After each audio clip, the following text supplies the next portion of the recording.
Past tense के 3 part हो चुके हैं।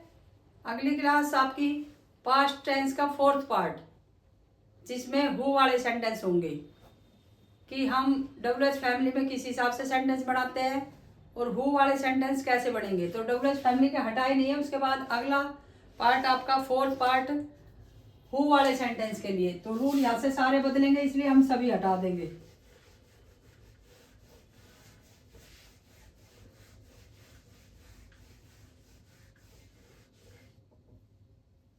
यहाँ पे भी 4th पार्ट डाल दो ही,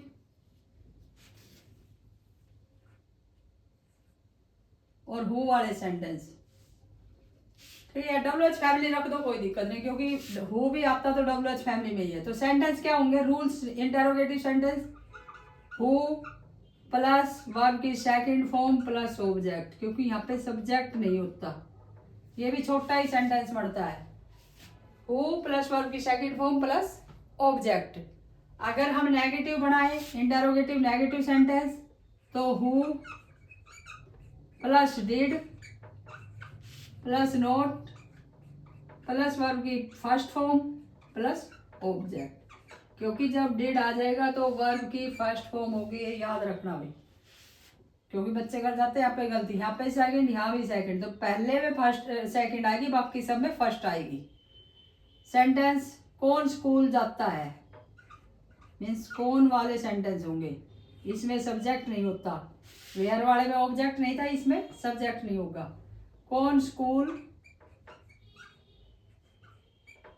जाता था, है नहीं,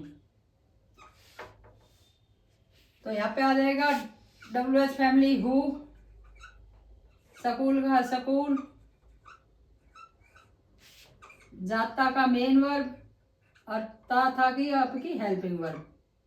तो हेल्पिंग वर्ब सिंपल में तो होगी नहीं, इंटरोगेटिव में तो हु वेंट, क्योंकि गो की सेकंड फॉर्म वेंट है, ही वेंट टू स्कूल और क्वेश्चन मार्क। अगर नेगेटिव बनाए तो हु डिड नॉट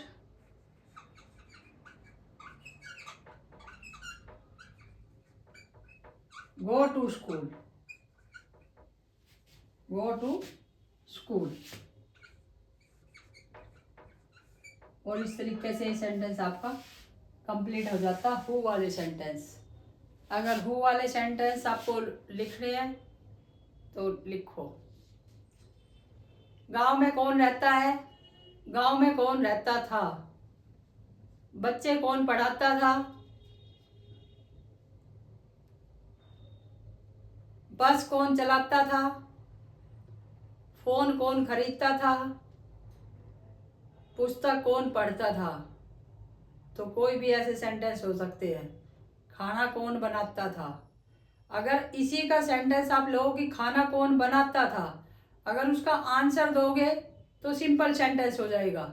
जैसे खाना मम्मी बनाती थी, तो क्वेश्चन और आंसर दोनों भी लिख सकते हो भाई, जितने क्वेश्चन बोल रहे हो उनके आंसर भी अपनी तरफ से बना के लिख लो, या सिर्फ क्वेश्चन क्वेश्चन में लिख लो। क्वेश्चंस के रूल ये हु वाले आएंगे और आंसर के रूल सिंपल पास्ट के आ जाएंगे, पहला पार्ट। तो आप क्वेश्चन आंसर दोनों भी बना के लिख सकते हो और सिंगल क्वेश्चन क्वेश्चन भी लिख सकते हो। इसके बाद WH फैमिली के अलावा पास्ट टेंस में भी दबाव वाले सेंटेंस बढ़ते हैं, और 5th पार्ट साथ साथ छोटा सा पार्ट है, इसलिए साथ करा देते हैं। पहचान मैंने पहले भी बताई थी, सब में सेम रहेगी, पहला करो, दूसरा करो, तीसरा करो, मेन वर्ब सब में सेम रहेगी, हेल्पिंग वर्ब सब में सेम रहेगी। तो फिर बदलेगा क्या भाई दबाव वाले में? दबाव वाले में भी सेम पिछले पास्ट प्रेजेंट टेंस की तरह सिंपल वर्ब में ही, सिंपल सेंटेंस में ही हेल्पिंग वर्ब आ जाएगी, एक ही सेंटेंस बनेगा, चारों नहीं बनेंगे, एक ही सेंटेंस बनेगा।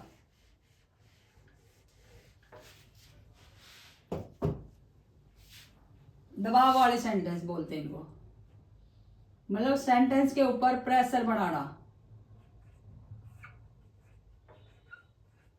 कि किसी भी बात को, पिछले में बताया था कि किसी भी अपनी बात को जोर दे के कहना कि हाँ मैं करता हूं, करता था, तो उस तरीके से। तो सिंपल ही रहे, एक ही रहेगा रूल भी क्या? Subject plus did plus verb की फर्स्ट फॉर्म प्लस ऑब्जेक्ट। अब तक सब में सेकंड फॉर्म आ रही थी, जब डिड आया तो वर्ब की फर्स्ट फॉर्म आ गई। कोई स्पेशल वर्ड यूज करने की जरूरत नहीं है कि आप प्रेशर बढ़ाओ।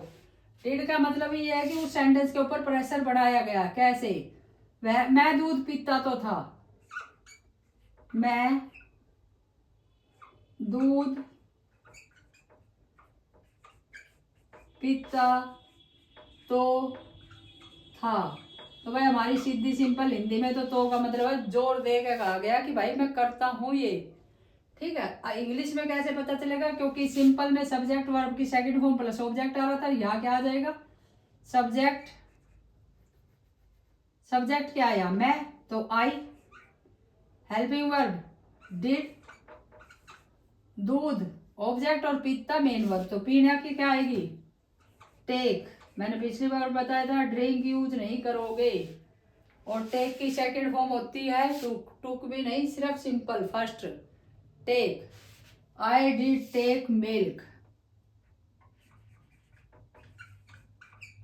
क्योंकि जब हम सिंपल सॉफ्ट ड्रिंक पीते हैं तो आप हमेशा ही टेक यूज करोगे, ड्रिंक नहीं।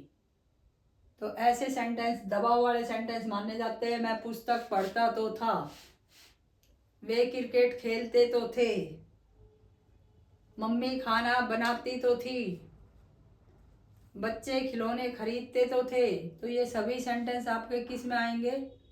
पास्ट इंडेफिनेट के दबाव वाले सेंटेंस। ठीक है। तो अगर वीडियो पसंद आई हो तो लाइक करें, सब्सक्राइब करें। Thank you for watching this video.